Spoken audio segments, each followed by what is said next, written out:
어떤 게 있어요? 개인의 자유를 억누르는 것을 철폐해서 개인의 자유를 신장시키는 데 초점을 맞춘다. 사례들이 뭐가 있죠? 우리 주변에도 많이 있잖아요. 오늘 아침이나 낮에 뉴스 보고 오신 분들 있어요? 교육 이슈 요새 있잖아요. 뭐가 있어요? 일제고사. 일제고사 어떻게 생각해요?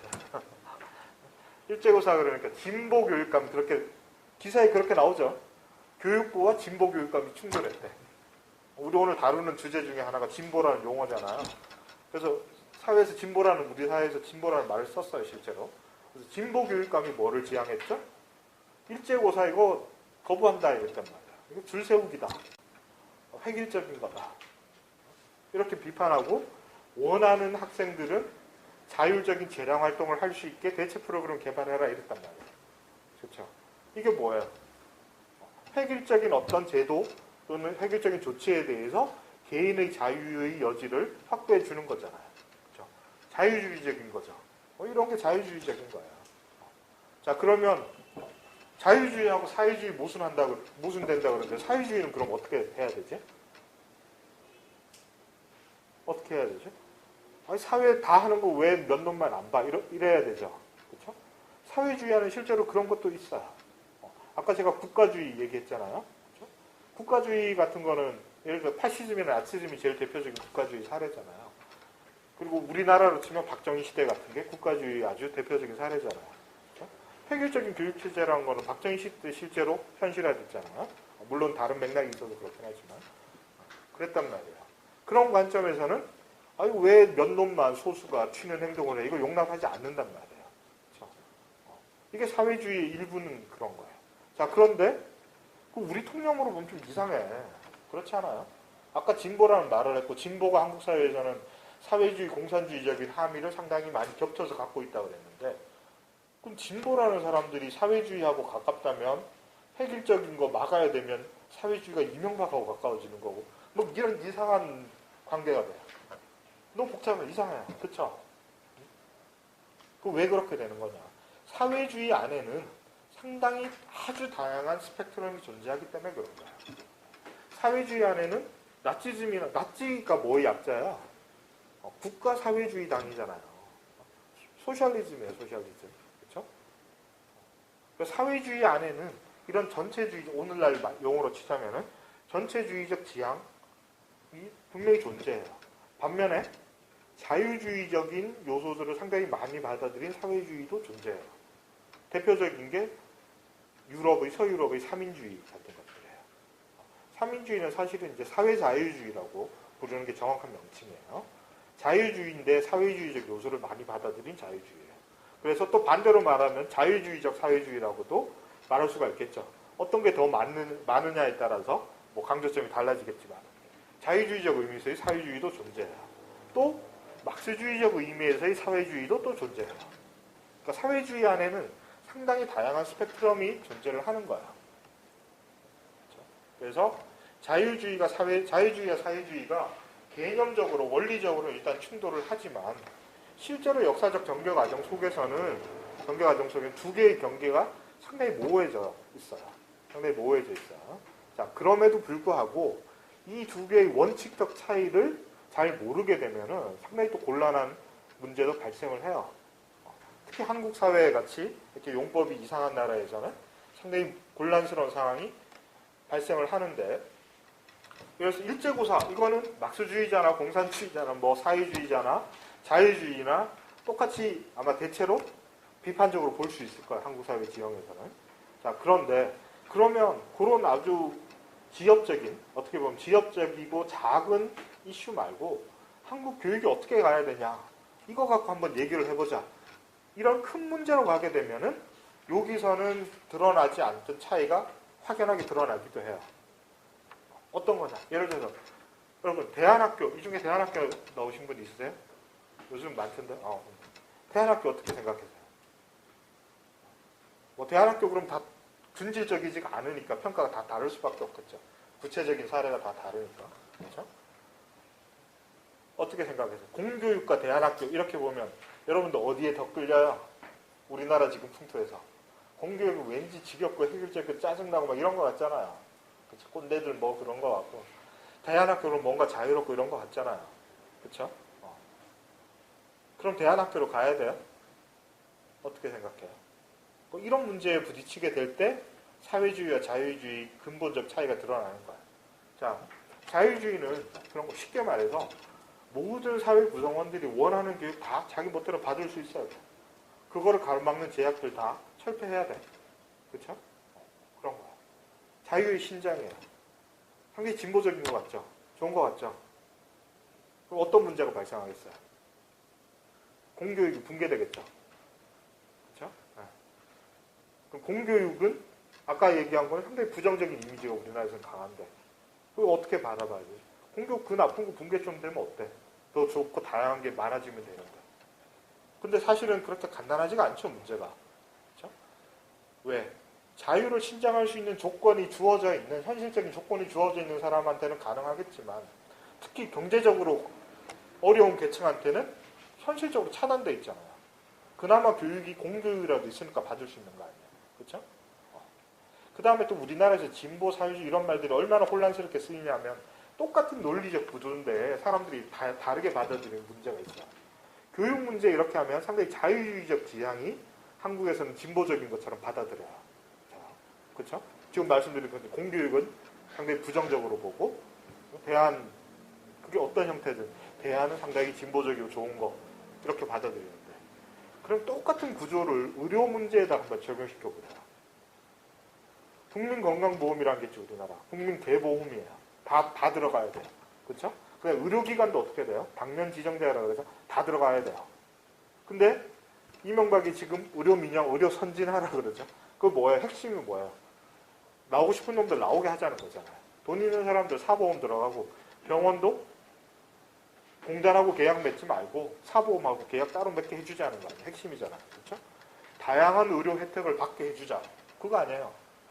획일적이고 수요를 따라가지 못하는 낡은 의료 체계보다 다양한 선진적이고 다양한 의료 체계를 선택할 수 있게 해주자. 요 교육하고 의료하고 단어만 바꿨어요. 그렇죠? 근데 한국 사회에서 진보가 어떤 태도를 취해요? 어떤 태도를 취하죠? 난리 나잖아요. 그거 다 부정적으로 한국 사회 진보라고 하는 사람 중에 의료보험 민영화 하자는데 찬성하는 사람 거의 없죠. 그렇죠? 그럼 왜 이렇죠? 너무 이상하지 않아요?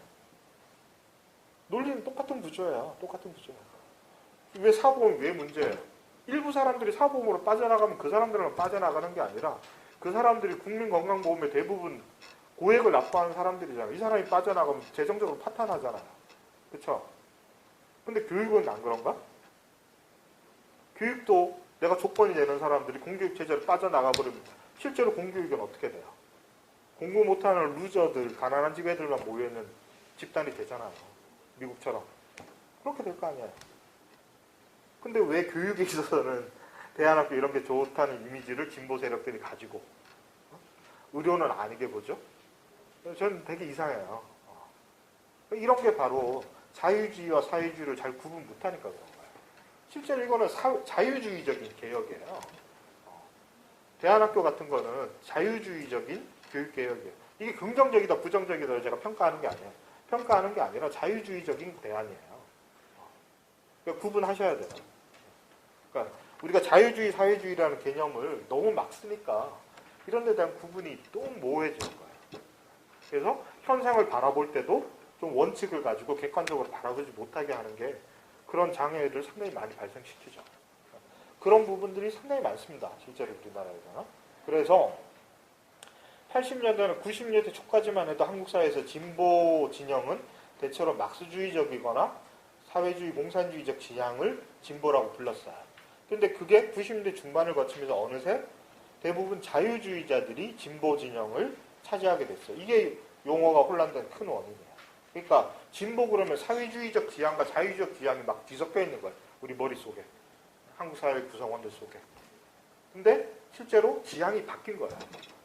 그 차이를 뭐를 선택하는 건 여러분 각자의 몫이지만 어쨌든 다르다는 건 인식을 해야지 그 다음에 평가나 판단을 할 수 있을 거 아니에요. 그렇죠? 한국 사회에서 그게 너무 혼란스러워요. 제일 큰 혼란이 자유주의를 사회주의하고 혼동하는 거야.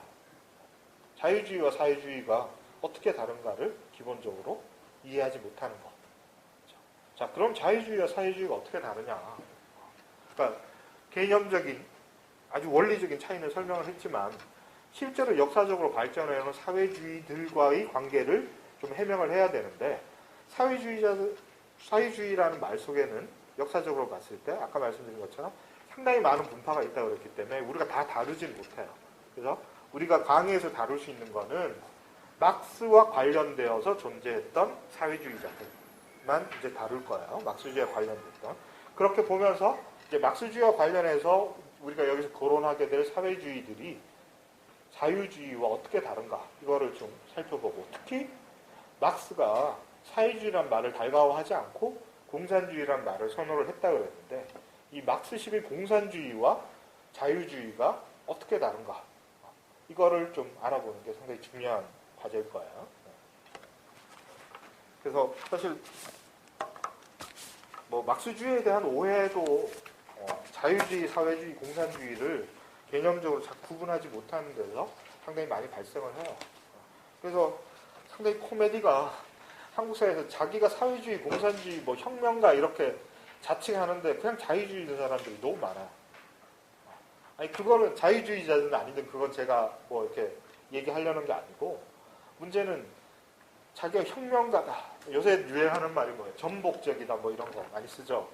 그렇죠? 특히 뭐 문화하고 이런 분들이 전복적이다.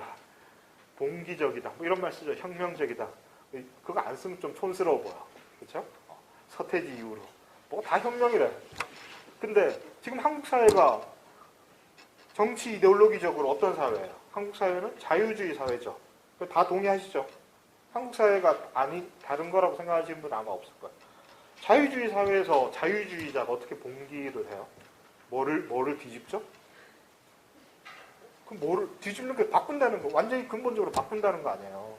혁명한다는 얘기는. 근데 자유주의 사회에서 자유주의자가 뭐를 바꿔요? 그건 너무 이상한. 그쵸? 근데 여러분 좀 나중에 강의 듣고 나서 한번 그 유명한 우리나라에서 좀 유행하는 지식인들 책들을 한번 보시면은 좀 다르게 보이실 거예요. 전복적이다, 혁명적이다, 뭐 이런 말 쓰는 사람들은 대체로 자유주의자들이 잘 쓰는 말이에요. 자유주의 잘 쓰는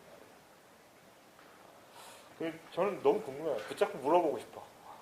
자유주의자가 자유주의 세상을 뒤집으면 딴 세상이 되는데, 그렇죠? 자, 그렇게 되니까 실제로 한국 사회에서는 자유주의라고 말하지만 그 고전적인 의미에서의 자유주의 사회라는 건 사실 존재하지 않죠. 역사적으로도 존재한 적이 없어요. 그럼에도 불구하고 자유를 제한하는 요소들이 상당히 많이 존재하는 것은 사실이니까 그런 측면만 이렇게 떼놓고 보면 자유주의자들의 주장이 상당히 진보적이고 혁신적이고 이렇게 보일 수 있는 부분이 실제로 있어요. 그런 부분을 인정할 수 있죠. 근데 사회 전체의 성격을 근본적으로 바꾸자는 주장과는 거리가 있다. 이걸 구별할 수 있어야 되겠어요. 이거를 구별을 못하니까 이 자유주의자들 말이 뭔가 정말 혁명하는 것 같고 젊음을 한번 바쳐볼 만한 것 같고 막 그러잖아요. 가슴 설레고 그러잖아요. 근데 지나가면 똑같아. 똑같아져요. 자, 그 다음 자유주의, 사회주의 구분은 이제 이렇게 얘기를 했고요. 역사적으로 이제 들어가 봅시다.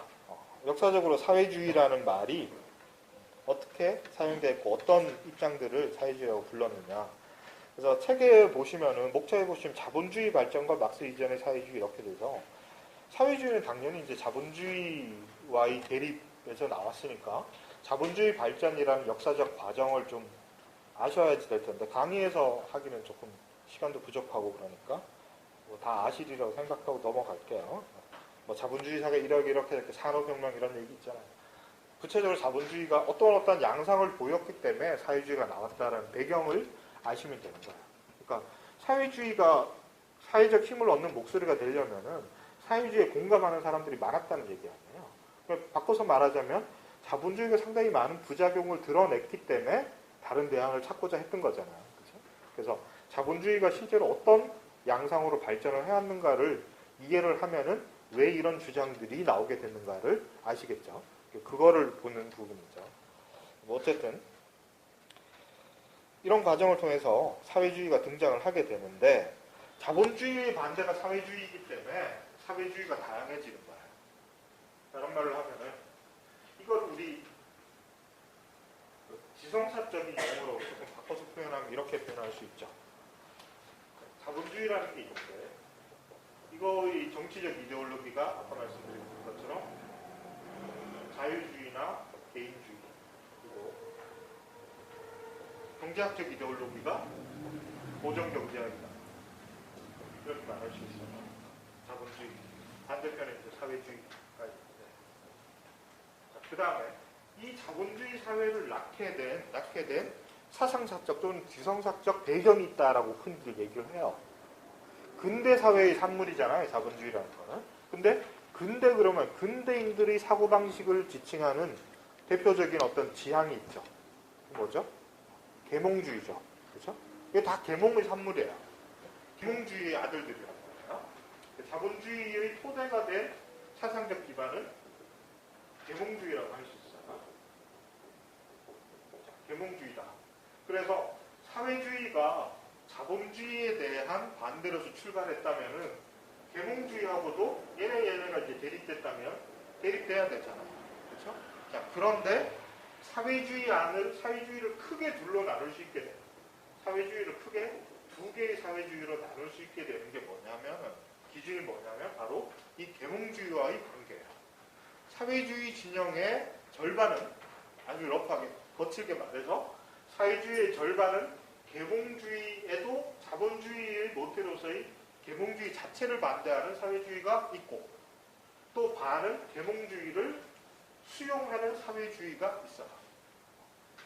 얘네들은 자본주의와는 대립되지만 계몽주의적이라는 점에서는 일치하고 또 얘네들은 자본주의에도 반대하고 그것의 사상적 토대로서의 계몽주의 자체에도 반대하는 사조가 있게 되는 거예요. 이 두 가지가 사회주의에 처음부터 공존했기 때문에 사회주의가 이렇게 복잡해지는 거예요. 그래서 여러분 저 문예사조나 이런 데 보면 계몽주의 반대로 나오게 된 문예사조가 뭐예요? 네? 낭만주의잖아요. 그렇죠? 낭만주의 핵심은 반계몽주의예요. 반계몽주의. 낭만주의도 아주 다양하지만 이걸 묶어주는 근본적인 공통성은 바로 반계몽주의.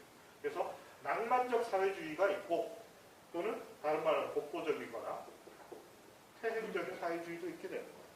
반대로 계몽주의의 아주 핵심적인 건 뭐예요? 핵심 가치가 진보잖아요. 진보적 사회주의도 있게 되는 거예요. 이렇게 다양한 크게 봐서는 두 입장으로 나누고 이 사이에서 또 여러 가지 다양한 분파들이 나눠지게 되는데 우리가 사회주의 그러면 왜 이렇게 모순되는 내용들이 막 뒤섞여 있어서 용어가 혼란스럽냐면 출발에서부터 계몽주의에 대한 상반된 입장을 가지는 두 입장이 똑같이 사회주의에 결합되어 있었기 때문에 이렇게 복잡해진 거예요. 그래서 이 퇴행적 또는 낭만적 사회주의의 계승자가 바로 나치예요. 파시즘, 나치 이런 게 다 여기서 나온 거예요. 역사적으로 실제로 아주 밀접한 연관을 가지고 발전해 놓은 거예요. 그래서 오늘날도 있죠. 뭐 계속 현대 철학에서 계속 내려오는 거예요. 뭐 니체라든지 하이데거라든지 이런 사람들. 특히 이제 하이데거 같은 경우에는 이 전통 속에서 나오기 때문에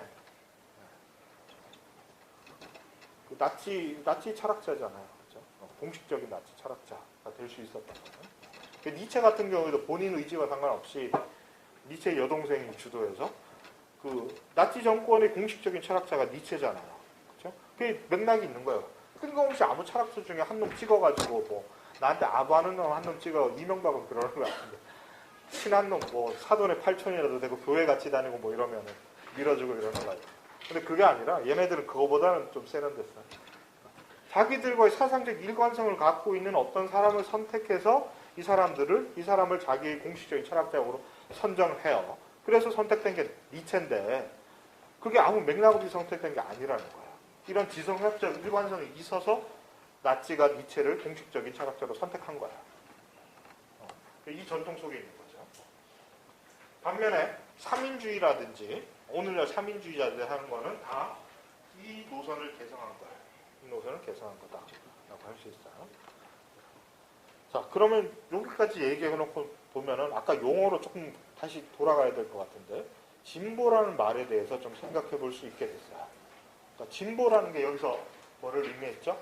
진보가 사회주의하고 비슷한 말 같지만 자꾸 안 맞는 게 바로 이런 이유 때문에 그런 거죠. 어떤 사회주의는 진보를 반대하고 어떤 사회주의는 진보를 찬성하니까 이렇게 된 거예요. 자, 그러면 이 계몽주의자들이 최고의 가치로 설정했던 진보라는 게 뭐야? 그 프로그레스 앞으로 나가는 거잖아요. 그렇죠? 뭐가 앞으로 나가는 거야? 앞이 어디야? 여러분들 앞이랑 나랑 마주보고 있는 여기 분은 앞이 저희 앞하고 반대 방향이잖아요. 어디로 가는 게 앞으로 가는 거야? 여기서 와야지 앞에, 제가 가야 앞에. 그렇죠? 그러니까 진보라는 말 안에는 이미 앞으로 간다는 판단을 할 수 있기 위해서는 목표가 설정되어 있어야 돼요. 그렇죠? 골이 있어야 돼요. 그렇죠? 하나의 기준점이 존재하지 않으면 진보라는 개념은 성립할 수가 없어요. 여기저거로. 그렇죠? 가는 방향이 다 다르면 그게 어떻게 진보? 그렇죠? 하나의 목표점을 설정해놓고 그쪽으로 나아가는 거를 긍정적으로 보는 게 진보주의예요. 그게 진보예요. 계몽주의자들이 생각한 진보의 목적은 뭐겠어요? 진보는 어디를 향해 가는 게 진보죠? 여러분들 생각하기에 진보는 뭐가 진보야? 일제고사 안 치면 진보야? 뭐가 진보예요? 세금 많이 내면 진보예요? 적게 내면 진보예요? 뭐 그런 거 있죠? 요새 첨예한 문제가 신자유주의로 감세, 증세 이런 거 아니에요. 그렇죠? 신자유주의 이후로는 얘네들이 감세 정책을 너무 세게 밀어붙이니까 증세주의자들이 진보가 됐어. 항상 그랬나? 그렇지 않아요. 그렇죠? 아까 제가 자유주의가 한국에서 혼란스럽다는 게 제일 잘 드러나는 게 이런 거예요. 자유주의는 아까 말했듯이 국가 권력의 부당한 그 권력 행사를 막아내는 거잖아요. 국가 권력이 행사되는 제일 첨예한 부분, 역사적으로도 그렇고 지금까지도 그렇고 그게 뭐예요? 세금이잖아요. 세금. 그렇죠? 부르주아 민주주의로서의 자유주의는 처음부터 군주의 세금 부과를 막으려고 생긴 거 아니에요. 영국 혁명의 과정이 그거 아니에요. 군주가 아무데나 세금 막 매기니까 그거 법대로 세금 매겨라 그래서 혁명 일으킨 게 명예혁명이잖아. 영국 혁명이잖아요. 그렇죠? 그럼 당연히 자유주의적인 관점에서 진보는 세금을 늘리면 진보가 아니야. 그렇죠? 근데 오늘날은 어떻게 됐어요? 오늘날은 신자유주의를 오히려 보수라고 한국 사회에서는 불러요. 그렇죠? 보수 세력들이 또 실제로 자기가 보수라고 자칭하는 사람들이 신자유주의적 정책을 옹호해요. 그렇죠? 너무 이상하잖아요. 그게 엉망이 된 거예요. 영어법이 엉망이 된 거예요. 그렇죠? 아무튼 진보라는 거는 뭐예요? 이 사람들이 생각했던 진보 오늘날도 근데 대부분 동의하고 있는 거예요. 딱 두 가지가 아주 핵심적인 진보의 내용이 있어요. 첫 번째가 잘 먹고 잘 살게 되는 거예요. 그거를 다른 말로 하면 오늘날 용어, 막스주의 용어로 하면 생산력의 증대야. 그걸 또 자본주의 경제에서는 경제 발전 그러죠. 생산력의 증대라는 게 계몽주의 이래로 진보의 핵심적인 요소야. 그게 첫 번째야. 그 다음에 두 번째는 뭐죠? 거기에 수반되는 그것과 짝을 맞춰서 일하는 정치적, 문화적 발전, 변화. 이게 진보야. 조금 모호하죠? 뭐겠어요? 정치적 발전 그럼 뭐겠어요? 자기 서유럽 지식인들이 자기들 기준으로 진보 기준을 당연히 설정했을 거 아니에요? 그럼 뭐겠어요? 생산적 증대와 짝을 맞추는 진보적인 정치 문화적 변화는 뭐 특히 정치적 변화는 뭐겠어요? 부르주아 민주주의 확산이에요. 민주화. 부르주아 민주주의 확산. 민주주의와 항상 붙어가는 개념이 또 있죠. 요새도 유행하는. 요새 최근 몇 년 새에 한국 진보 진영에서 이게 대유행인 것 같아요. 갑자기. 민주주의와 인권. 요새 맨날 진보 진영에서 맨날 그 얘기 하죠. 민주주의와 인권. 인권의 확대. 인권의 신장. 자, 근데 또 똑같은 거예요. 민주주의와 인권 주장하는 사람들이 자유주의부터 사회주의까지 다 뒤섞여 있어요. 한국 사회에서. 진보는 다 민주주의와 인권 얘기하는데 이 사람들이 얘기하는 민주주의와 인권이 자유주의와 얼만큼 같고 얼만큼 다른가를 잘 생각해 보셔야 돼요. 되게 애매하죠. 민주주의와 인권은 항상 다 좋은 건가? 아니라는 사례는 너무 많죠. 뭐가 있죠? 미국이 아프간, 이라크 침공할 때 민주주의와 인권을 위해서 침공했잖아요. 그렇잖아요. 그 전에도 사례가 너무 많죠. 동아시아의 쿠데타 개입하고 다 민주주의와 인권을 위해서 한 거잖아요. 그러니까 70년대 이후로 미국 외교 정책의 핵심이 민주주의와 인권으로 바뀐 거예요. 그때부터 항상 얘네들이 외국에 간섭하거나 무력 침공할 때 한 게 민주주의와 인권이에요. 똑같은 말을 쓰잖아요. 근데 어떻게 미국이 자기 제국주의적 이해관계를 관철시키기 위해서 쓰는 민주주의 인권과 우리가 말하는 민주주의 인권이 어떻게 같고 어떻게 다른가를 생각을 해서 써야 되겠죠. 진짜 진보라면. 그렇죠? 그런 거예요. 그걸 잘 구분을 못하니까 자기가 진보인지 보수인지 자유주의자의 사유인지 자기도 잘 몰라. 별로 알고 싶어 하지도 않아. 그렇죠? 근데 그거는 개인의 선택인데 그 다음에 진짜 문제는 뭐냐면 자기가 그걸 잘 구분 못하면 결국 어떻게 돼요? 미국의 힘, 그 구심력이라는 건 정말 강력하잖아요. 여러분 아시겠죠? 전 세계를 다 지배하는 힘이 있잖아요. 그렇죠? 내가 아무리 얘네들하고 다른 관점에서 정말로 좌파적인 의미에서 민주주의의 인권을 주장하더라도 계속 그쪽으로 빨려 들어가게 돼 있어요. 그렇죠?